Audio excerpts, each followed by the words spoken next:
Bipolar disorder is a chronic mental illness characterized by extreme mood swings, ranging from periods of depression to manic episodes.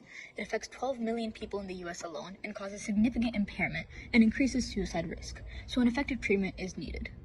Lithium has been a staple treatment for decades, and it is very effective when actually applicable.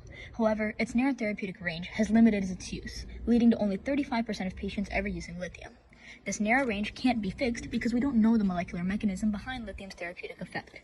Lithium is thought to work by regulating glycogen synthase kinase 3-beta, or GSK3-beta, which is a kinase critically involved in pathways that regulate many cellular functions that are impaired in bipolar.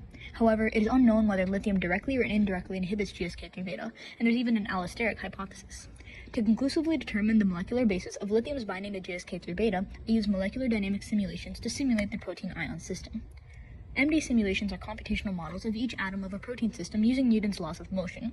To solve inaccuracies in MD with ions, we developed a new force field called amoeba HFC, which decreases the energy and free energy from 17 to only 6 kilocalories per mole, or a 2% error, giving greater certainty in the similarity to experimental results. With amoeba HFC, I ran 4 simulations using the GROMACS software. The control protein is protein kinase A, or pKa, and the control ion is sodium. Therefore, the 4 simulations were pKa with sodium, pKa with lithium, GSK3-beta with sodium, and GSK3-beta with lithium. After extensive preprocessing of the PDB structure to bring the protein to physiological conditions, I ran the systems in production at 150 millimolar ion concentration. The most notable parameters in the production simulation were a length of 400 nanoseconds, a time step of 2 femtoseconds, a pressure of 1 bar, and a temperature of 310 Kelvin. I then used the MD analysis, or MDA Python library, to quantitatively analyze the trajectories. I essentially calculated the distance between each lithium and residue to determine if it was binding, then added these events to get a probability.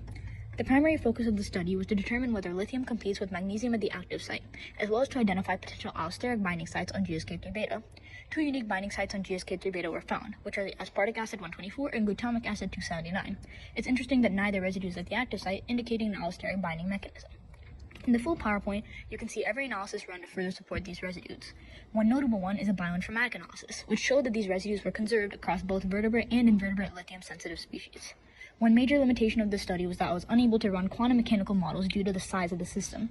However, I'm currently overcoming this by working with our collaborators at UPenn to mutate GSK3-beta in vivo at these residues and observe the conformational changes. In the future, this finding leads to further analysis, including investigation of free energy to determine binding strength. In conclusion, lithium's efficacy as a bipolar disorder treatment can be increased by understanding its interaction with GSK3-beta. Using a new force field, I identified 2 binding sites, which are valuable pieces of information in advancing this knowledge. By understanding how this regulates GSK3-beta, which is an extremely prevalent kinase, multiple other mental illnesses and disorders like Alzheimer's, type 2 diabetes, and cancer can also potentially be impacted.